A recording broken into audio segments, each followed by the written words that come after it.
Master your money, free your future. Welcome to Budget for Life. My name is Jeremy. I am not a professional YouTuber. I am a financial advisor, but this video is not financial advice.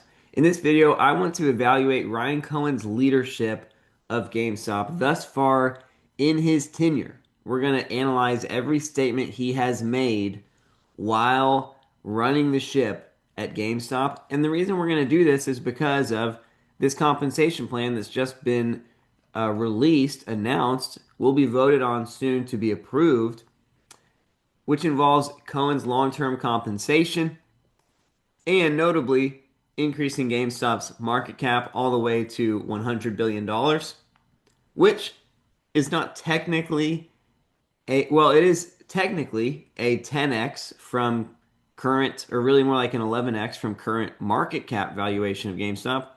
But when you factor in all of the dilutions to come, whether it's from the convertible bonds, from the warrants, and from the comp plan itself, when you net out that the share count will be rising from 447 to 822, for current shareholders, this represents essentially a 6x upside. So, what are the odds that Cohen can actually accomplish these targets? Because this is the closest thing to forward guidance that we have ever seen from Cohen. Can we look at his past statements, his past promises, his past indicators, and assess whether or not he has delivered on them to then gain a higher or lesser level of confidence and clarity that Cohen will be able to execute on these forward looking targets as well. Before I get into it, just want to say thank you to those who have joined the channel. Thank you to the subscribers of the channel. Thank you to those who comment, who have been here along for the ride. I do appreciate all of you. So, GameStop historically was not owned by Ryan Cohen. He started buying in 2020, and it was June of 2021 that Ryan Cohen made his first formal address to shareholders. So this is a type up of it at their annual shareholder meeting in June. Ryan Cohen says, "We've ushered in a whole new era of GameStop. On a personal note, I want you to know I'm humbled to be elected to your board and serve as your chairman. We have a lot of work in front of us, and it will take time. We're trying to do something that nobody in the retail space has ever done, but we believe we're putting the right pieces in place and we have clear goals, delighting customers and driving shareholder value for the long term. The management team and refreshed board will remain totally focused on these goals at all times. We know some people want us to lay out a whole detailed plan today, but that's not going to happen. You won't find us talking in big game, making a bunch of lofty promises, or telegraphing our strategy to the competition. Here are a few things we've done so far: refresh the board, added technology and retail experience to the leadership team, paid off all our long term debt, strengthened the balance sheet, and begun laying the foundation for our long term growth. Moving forward, we want you to judge GameStop based on our actions, not our words. Thank you, everyone. And as my dad would say, buckle up." So, June 2021, Ryan Cohen's not the CEO yet, but he is chairman of the board. He is a large shareholder, and he purchased all those shares with his own money. What does he claim in this speech? What does he indicate? I mean, first off, the whole new era of GameStop is obvious. That's certainly true, right? That GameStop post January 2021, post Cohen's involvement, entered into a new phase of its company history. He says we're trying to do something that no one in the retail space has ever done. Has that happened yet? No. But has Cohen said that it would have happened yet? No. So a little bit of a, you could call it a cop out. Maybe things are going right on pace with exactly what he envisioned 4.5 years ago at this point. But what would those ambitions be as it relates to something no one in the retail space has ever done? We do have one earlier reference point, which is November 2020. Ryan Cohen's letter to the board of GameStop before he was chairman of the board, before he had a board seat. He said GameStop's leadership should share a credible plan for seizing tremendous opportunities in the rapidly growing gaming sector.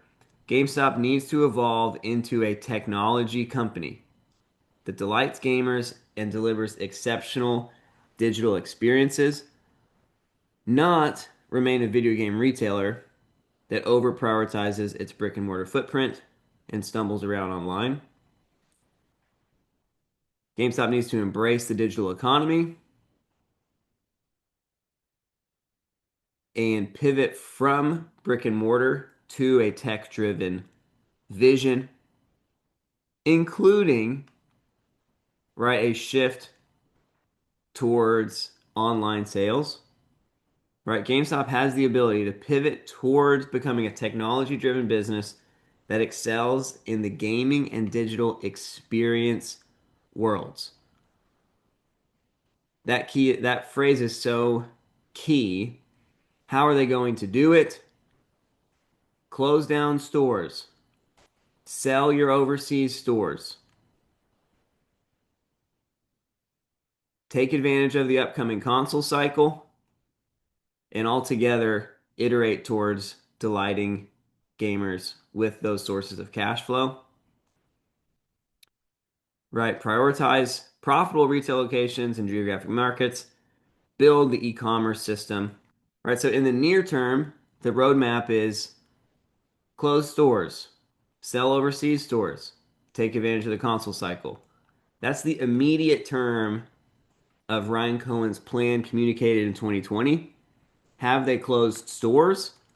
Well, let's see. In 2020, they had how many stores?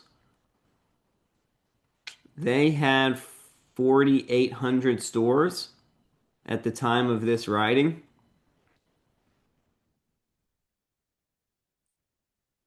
4,800. Today they have 2,000, probably a little less than 2,000. We haven't updated this for the Q4 store closures. So they have cut down their store count by 65% or so. So has Ryan Cohen delivered on that? Yes. Has he closed overseas stores? Yes. Italy, Switzerland, Germany, Canada, France is currently for sale. Has he taken advantage of the console cycle? You could say he could have taken more advantage, but all he has done is, sold video games and consoles, right? So, yes, by default, you could say he's taking advantage of those cash flows. That's the near term of Ryan Cohen's idea, November 2020. Has he executed on those things? Yes. What's the medium term? What's the bridge? Prioritize the profitable locations and build out e-commerce. That's the medium term. So here's the initial cash flow. Here's the bridge is make the stores that you keep highly profitable and build out your online sales. Has he iterated on that, accomplished that? It's not a finished product. He hasn't reinvested into the profitable retail locations yet, but he certainly has upgraded their online platform. Certainly, a larger percentage of sales are coming from online. One reason that we know this is because sales per store are beginning to take off, right? Year over year growth numbers. That is one way to illustrate that GameStop is selling a higher percentage of their revenue from their online platform, and it's not physical store dependent. So the medium term, he's done well. But what is the long term, right? What is that a bridge to? It's a bridge to the digital experiences, right? Gaming and digital experience. In other words, the revolution into a technology company. Has GameStop done this yet? No. Is that something that no one in the retail space has ever done? I would say yes. I mean, off the top of my head, I can't think of a retailer, a brick and mortar retailer, that has evolved all the way into a technology company. Is that what Ryan Cohen's referencing in the statement? Quite possibly. Has he done that yet? No. But has he done the steps that he said he would need to do in path to that ultimate transformation? Yes. Okay, moving on in this speech here. Driving long-term shareholder value. Again, you could put an asterisk there. He hasn't done that. He has certainly done that from the time that he bought in, but since his tenure as CEO in particular, right, all we've seen is the fundamentals improve, but the share price basically stays stagnant. So again, another asterisk there. You would think that GameStop's in position to deliver on this long term, but long term might mean longer than what Cohen thought or what people listening to him thought that he would have thought, right? But medium term, if you call 5 years medium term, there hasn't been a much shareholder value driven from 2021 to 2026. Um, but this compensation plan would signal that Cohen is ready to begin delivering on that long term shareholder value creation because he's putting his compensation on the line and in condition only of long term shareholder value. Then he says, we're not going to lay out our whole plan. We're not going to make a bunch of promises. We're not going to tell you what we're going to do. But here's what we've done so far. We've refreshed the board. We've added some tech retail experience to the leadership team. We've paid off our debt, strengthened the balance sheet. We've begun laying the foundation for the long road. Judge us based on our actions, not on our words, and buckle up. Buckle up. A lot of people that were excited about GameStop in 2021 thought, okay, it's about to squeeze, right? Buckle up because we're going to the moon. It turns out it was buckle up because we're going into Hades. You know, it's going to be a real rough journey, but if you stick around, we're going to make it worth it in the long run.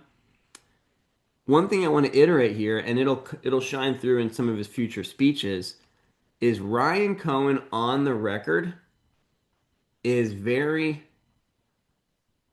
uh, calculated, very under promising as it relates to what exactly is he going to do, right? Exactly, and how soon is it going to take? He is consistent in this. We are not making a bunch of promises to you. So some shareholders feel that Ryan Cohen has underperformed in large part because of hype that has surrounded GameStop, the company, and that GameStop share price has not done anything over Ryan Cohen's tenure so far.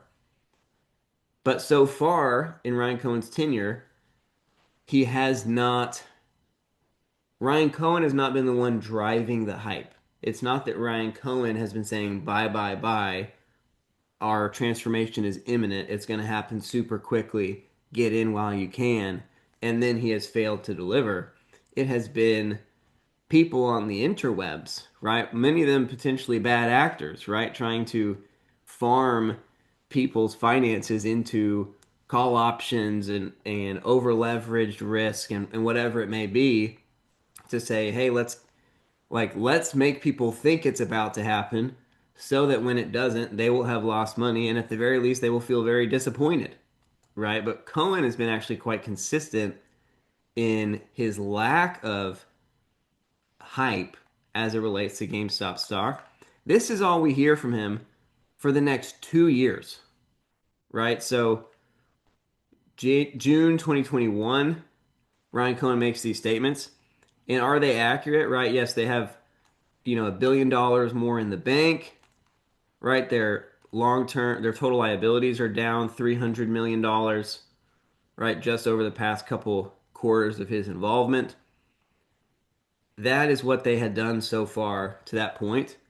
2 years goes by. What happens over those 2 years? Well, Cash stays pretty much stagnant. I mean, they burned through 600 million of their 1.7 billion in cash. Their total liabilities goes down from this 1.9 in full year 2021. Now it's at 1.5. So they've trimmed several hundred million more in long-term liabilities.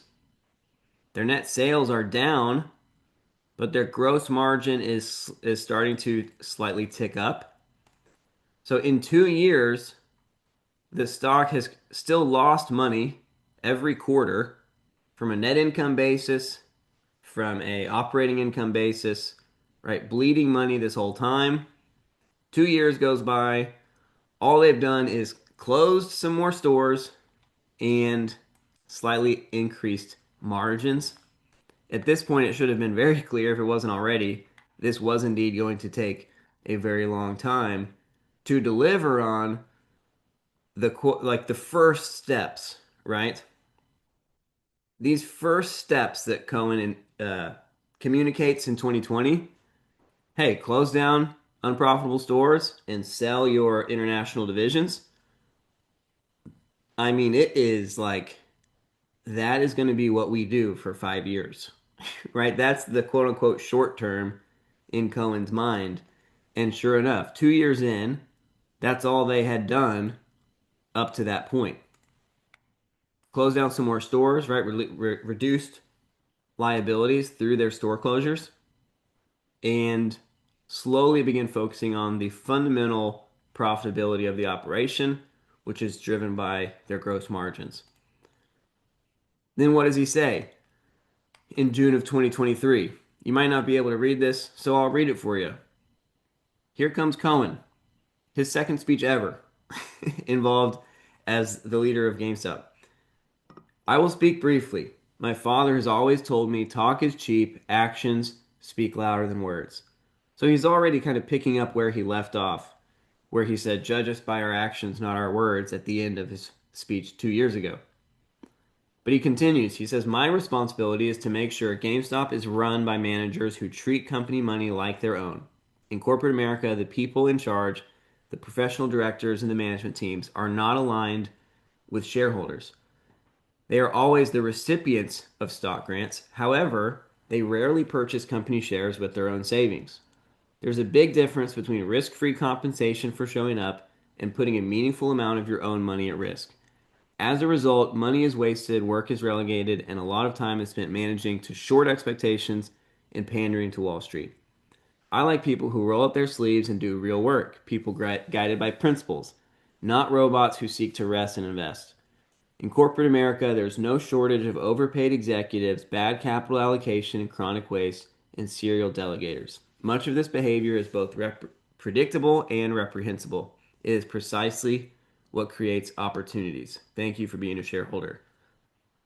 So, in 2 years, we get no update whatsoever on his leadership of the company, right? This entire brief was directed towards the conflicts of interest in corporate America and the important message that Cohen is communicating to shareholders is I want to run this company in a way that aligns with shareholder interests. So essentially, he's saying this might take longer than you want, but I'm in it with you, right? I am not incentivized in any way for this stock to trade sideways or down. I'm not incentivized for this company to tank, right? I am in the same boat with you guys. And actually, that is quite unique and quite rare in corporate America today. So, is what he's saying here true? Yes. It's hard to address any deliverables as it relates to this, other than we could question is this a diversion, right? Is this compensation plan a diversion from this statement that Cohen made in 2023? Well, ultimately, Cohen's goal is alignment with shareholders. Is he aligned with shareholders through this performance plan? I would say yes. Ultimately, he wins if the stock goes up. Shareholders win if the stock goes up, right? It's long-term value. If anyone wants to be super nitpicky about that, you could try to make the argument that Cohen is not needed for a 6x to occur in GameStop stock, and that actually some other person would be interested in being the CEO. Well, you'd have to pay that CEO, right? There aren't very many people that work for risk-free or that work for free or that like to risk all of their compensation. So if you could pick one CEO who only gets paid if the stock increases dramatically in price, or another CEO who will get paid no matter what happens with the stock, all other factors even, you would rather a compensation plan be tied to something that shareholders care about, which is the value of their shares, right? And then Cohen says in corporate America, they are always the recipients of stock grants, rarely purchase company shares with their own savings. I think this is important because in our memory, we might think that Cohen said that it's never appropriate for a director or manager in corporate America to receive a stock grant. They should never receive stock grants and they should always purchase shares with their own savings. But that's not what he said. What he is begrudging is that they always receive stock grants and they rarely purchase shares themselves. What Cohen is proposing, what GameStop really is proposing here, is that Cohen, who has often, usually, substantially purchased shares with his own savings, right? Cohen has not rarely purchased company shares. He has, with incredible weight, purchased company shares with his own savings. And in light of that, is it appropriate for Cohen to receive some stock grants, particularly if it is not a risk-free stock grant, but it is a 100% at risk stock grant, right? So is Cohen going back on what he said in 2023? No, not at all. But he is not as as extreme as some people might have assumed he was when they read this or listened to this in 2023. Because if you didn't listen to what he said and you only listened to what you assumed that what he meant is what he had done so far, then you would think his opinion is to never have any company compensation for any managers or for any board members, right? Which is not really long term feasible and not long term in the best interest of shareholders, right? If everyone that's running your company is working for free, that is a red flag as far as the sustainability of that company, right? What are the odds that the company long term can outperform other companies when this company pays nothing, right? You're going to end up, whenever Cohen hangs the hat, you're going to end up with trash leadership if they have to live up to that expectation. So, in this compensation plan, Cohen's paving the way not just for him to benefit from the increase in GameStop share price, he's also paving the way for future CEOs of GameStop to say, hey, I'm not saying you're not going to receive compensation around here. I'm just saying I want your interests aligned with shareholders, which means you shouldn't rarely purchase company shares. You should purchase company shares, right? You shouldn't always receive stock grants, but when your stock grants are at risk and it's not the only way that you receive company shares, but it's in addition to what you've already purchased, then it is appropriate for you to receive compensation, right? So that's my take on that. The rest of this, he's like, hey, I want to work hard. I don't want to manage to short-term expectations, right? He cares little about the short term. He is interested in creating long-term value and in this speech really aligning his interest with shareholder interests. Then he says it's precisely what creates opportunities, right? The behavior of corporate America is what creates opportunities. Is he referencing anything in particular here? I think if he is, it's really just the short interest of GameStop, right? The lazy legacy GameStop leadership that pandered to Wall Street and destroyed shareholder value, right? The fact that GameStop was rotted from the inside out gave Cohen the opportunity to buy in, create a short squeeze, and ultimately create long term shareholder value through the cash flow that he generated for GameStop.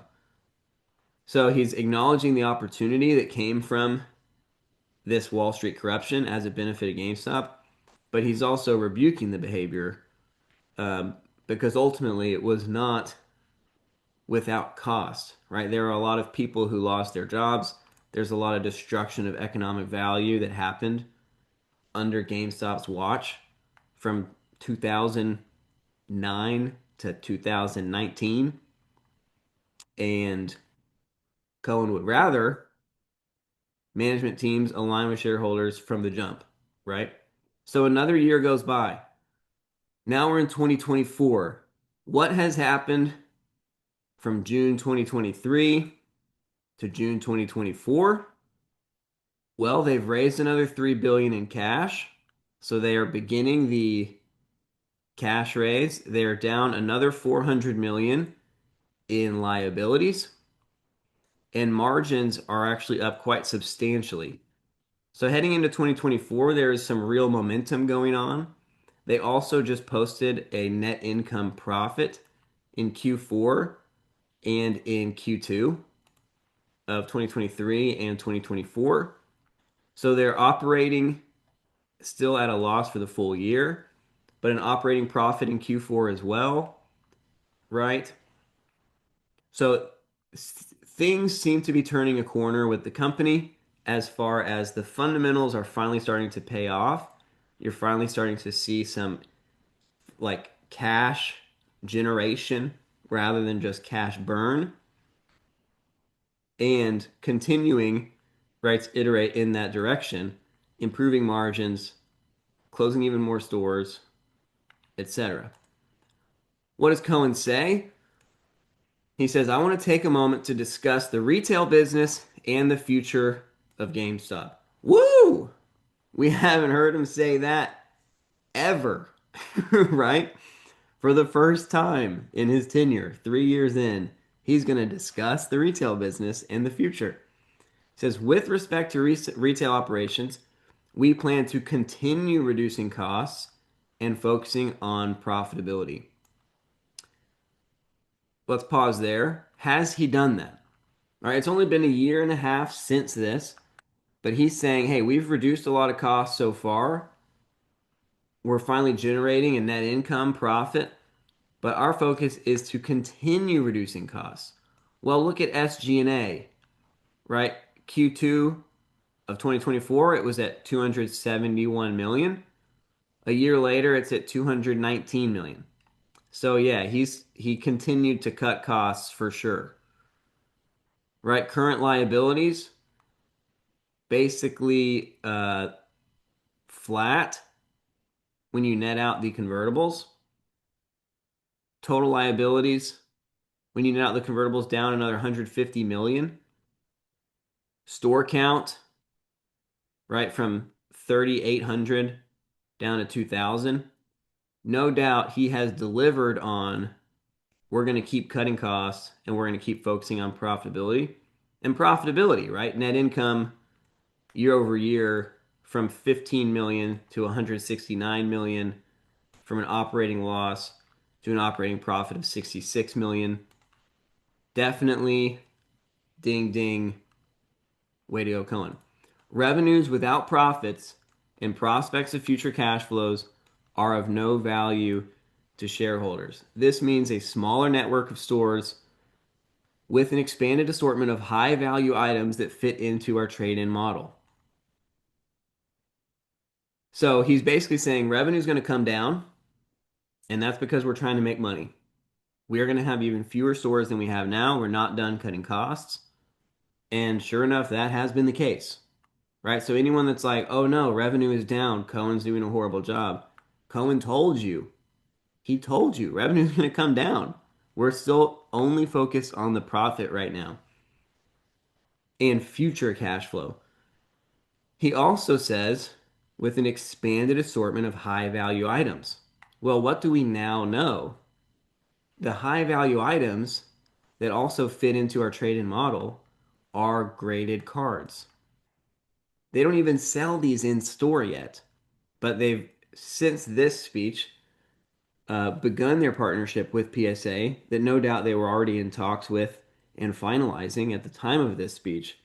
So Cohen is giving you a hint, giving you a clue that we're going to get into collectibles, and collectibles are going to move the needle for our retail business. Pretty exciting. And has that happened? Yes, most definitely it's happened. Then he talks about the balance sheet. He said, hey, having a strong balance sheet, right? Basically, why am I raising all this money right here? Well, I'll tell you why. We're in economic uncertainty, so having a strong balance sheet is a strategic advantage. The future is always uncertain, but the last decade's monetary policy and fiscal policies within the US and globally are historic anomalies, and exiting from an ultra low interest rate environment is likely to have unforeseen reverberating effects across the economy, as seen with inflation hitting 40-year highs in 2022. Under the current interest rates, an investment made in today's economic climate must bear a higher return threshold. Does Cohen regret this at all? I don't know. It's only a year and a half in. But so far, bulls have won this argument as far as is a correction in the market imminent? Sounds like Cohen felt, and still in statements he's made since, has felt like it's better to have the cash than to risk that on a development that's uncertain. And we will see how that ages. We'll see if he changes his opinion on that.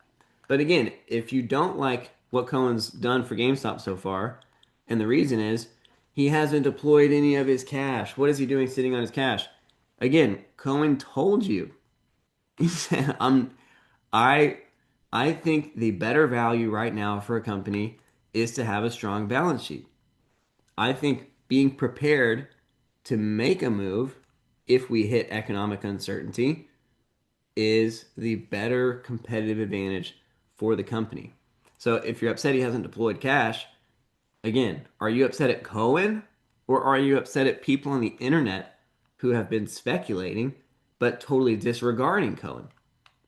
And again, Cohen references, as my father always said, actions speak louder than words. We're focused on building shareholder value over the long term. We're not here to make promises or hype things up. We are here to work.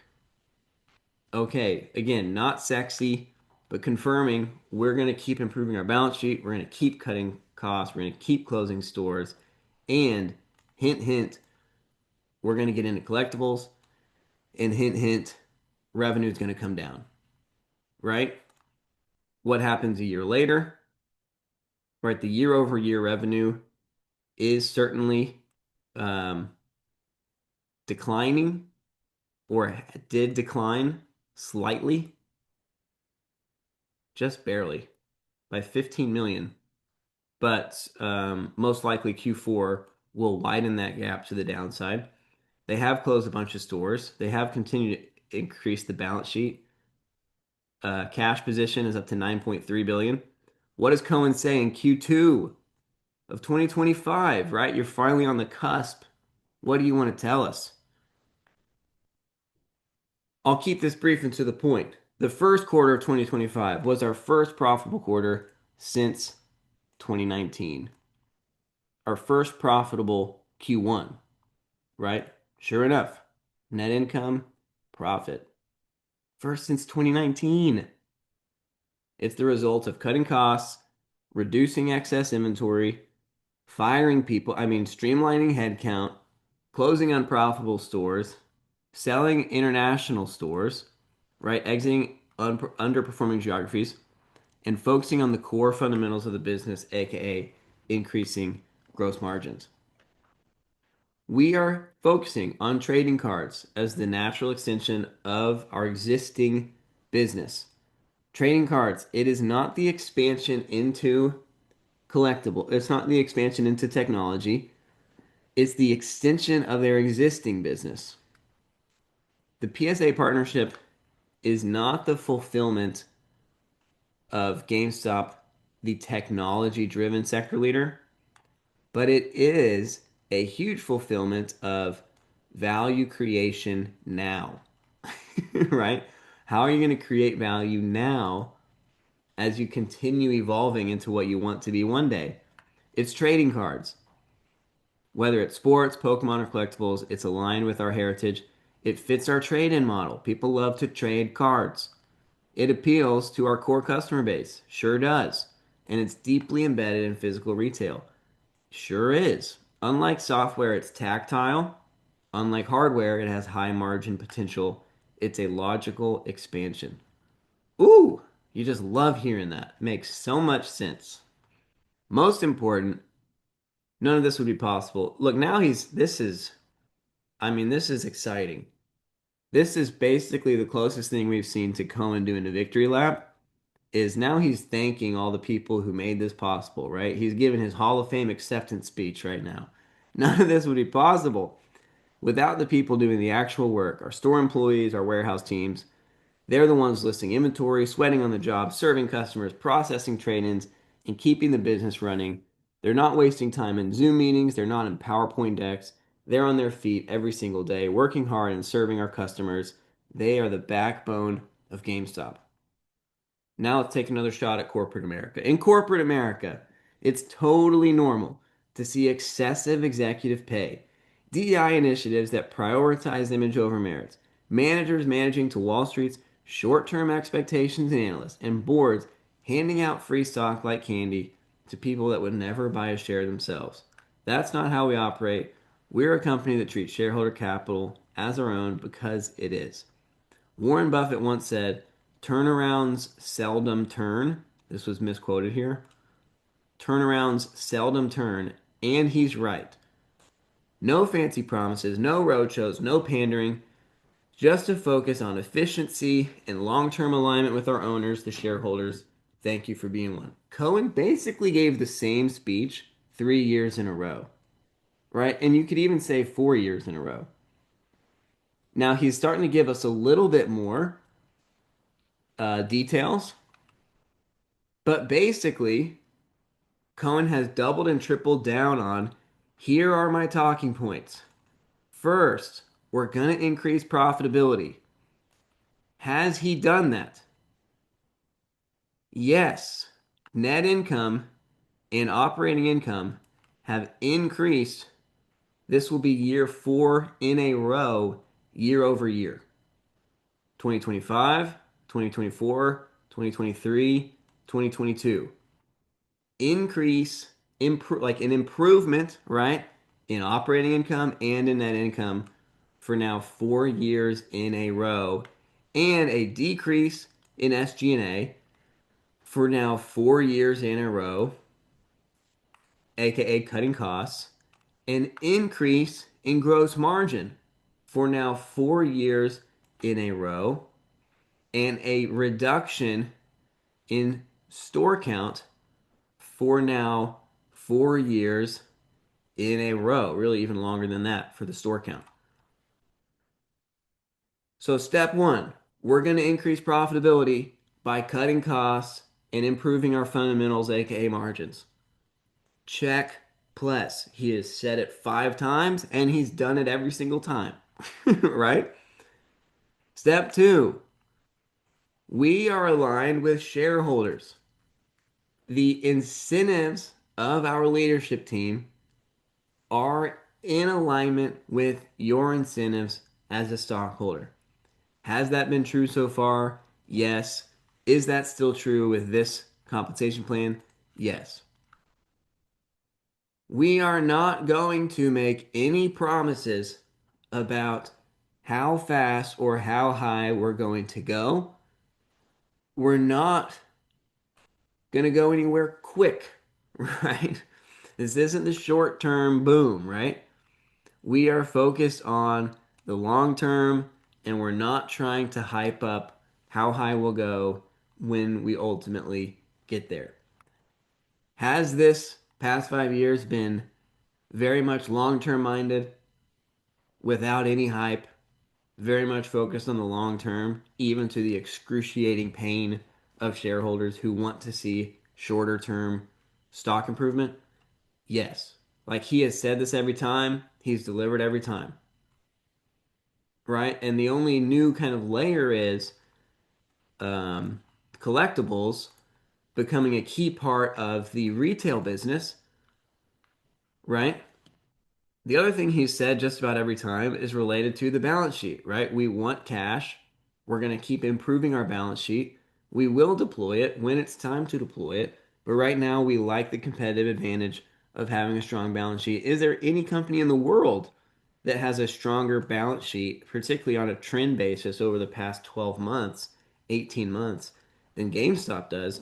I'm not sure if there is, right? They can pay for their entire SG&A just from their cash, generating cash, right? Just their interest income is plus, well, really, that's not quite true, but it's becoming close to true.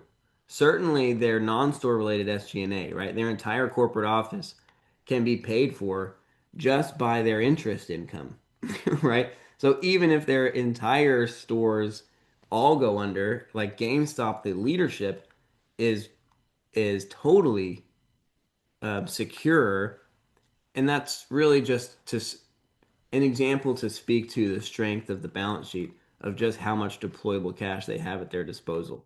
So, has Cohen delivered on what he has said so far? Yes. If you are upset with Cohen, it's really probably that you wish he would have said more by now, right? You wish he would lay out a plan to tell you exactly what he's going to do, and he's not going to do that. But is this long term performance award a good consolation prize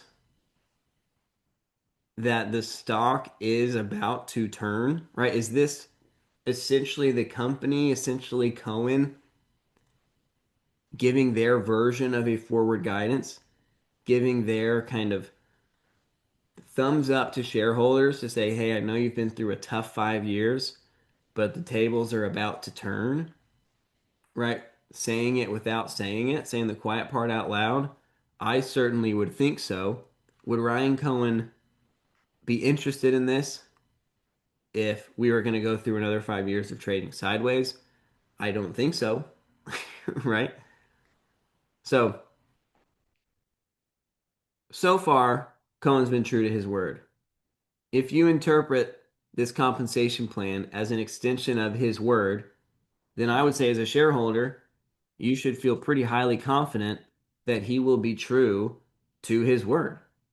And ultimately, there is a 10-year max time horizon for all of these tranches to occur. Will it take 10 years? Likely it will not. We'll get into that in a future video, probably. How soon before these EBITDA hurdles are reached. In my opinion, GameStop would not, Cohen at least, would not be interested in the market cap being the lagging tranche. I think the lagging tranche, in other words, once the EBITDA hurdle is reached, I think Cohen would be interested in the market cap hurdle also having been reached.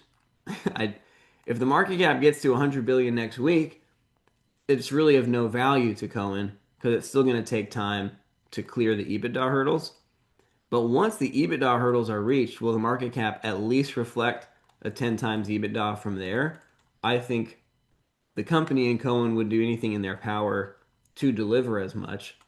And so, how long from January 6th, right, until 2 billion in EBITDA is generated? And that's kind of the exciting deliverable that we will soon find out. But is there any reason to doubt or despise Cohen's leadership of GameStop thus far? Or is there any way that this compensation plan is a diversion from what Cohen has communicated so far? I would say no, it is not a diversion. And again, you can read the transcript yourself on what he has said year over year about Wall Street and compare that to the reality of what Cohen has done. And he has certainly differentiated himself meaningfully from the normal Wall Street compensation structures. And ultimately, very exciting to see long term where Cohen does indeed take GameStop in their evolution. All right, that's all I got for y'all today. If you learned something, leave a like, leave a comment. I will see you in the next one.